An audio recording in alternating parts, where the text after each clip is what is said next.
So welcome to topic 6 of C234 Mechanics of Deformable Bodies. Right now we will be talking about torsion. So in torsion we need to consider a bar to be rigidly attached at one end. So I'll draw the bar first. So let us have a 3D bar.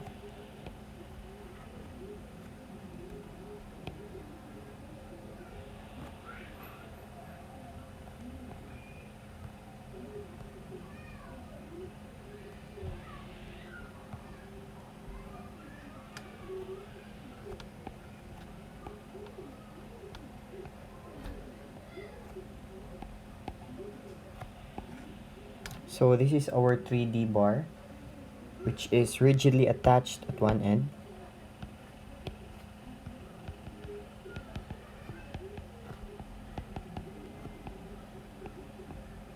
And also, let us first draw the axis of the bar. So let us consider the axis of the bar as this.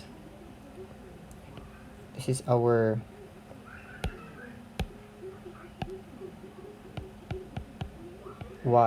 x-axis.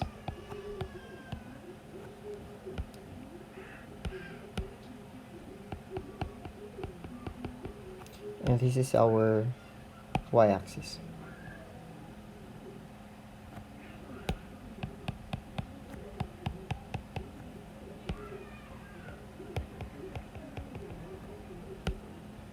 And this goes to here.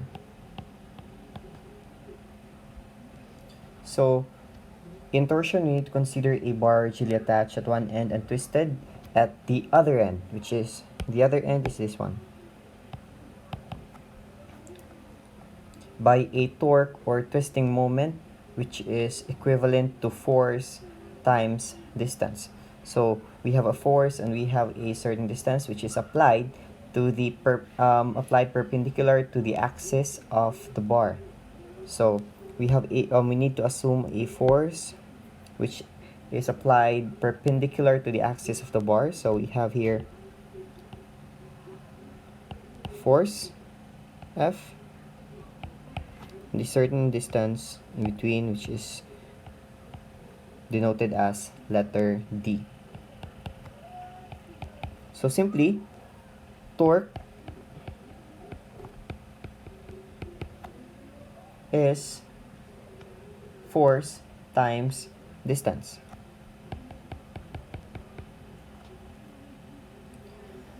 So since we have talked about stresses, so here in torsion we also consider torsional shearing stress.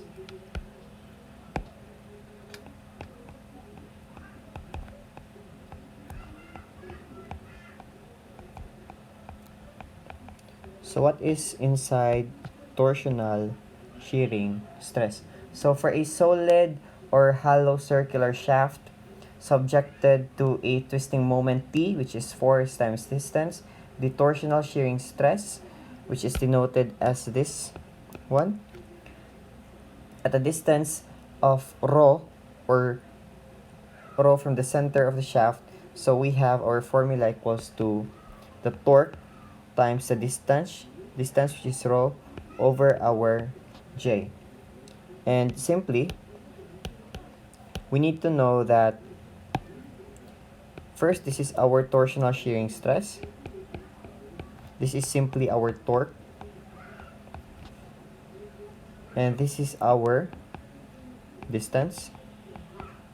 It could also be in terms of radius, because if we consider a circular shaft, this is the center of the axis or the origin, and right after that our force is reckoned from this intersection of two of the axis to the location of our force, which is simply maybe r or distance. So but if it is located at the circumference of the circular shaft, then it is the radius of the shaft all over our J, which is the polar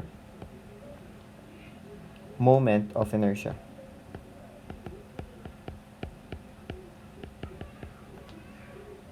So supposedly if we compute for the maximum torsional shearing stress, we need to make use of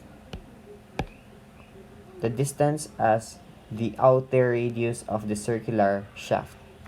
This one, outer radius. If we wanted to compute for the maximum torsional shearing stress, so that is simply torque times the radius or the outer radius all over the polar moment of inertia.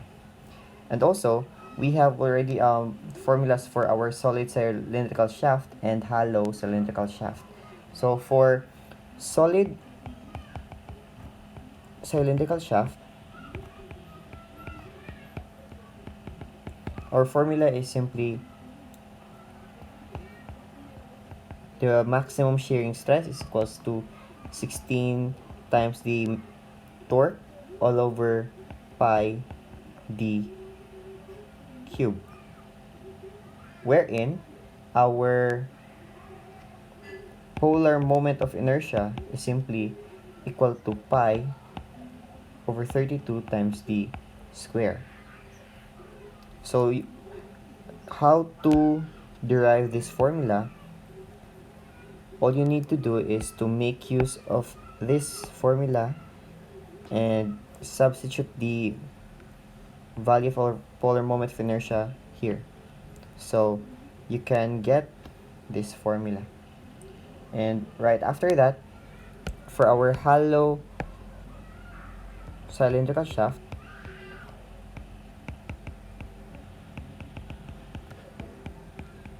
since our polar moment of inertia is simply pi over 32 times the difference of the outside diameter raised to the power of 4 minus the inside diameter to the power of 4, our maximum torsional shearing stress is simply 16 times the torque times the outside diameter all over pi times the difference of the outer diameter to the fourth minus inner diameter to the fourth. So that's the main principle for our torsional shearing stress.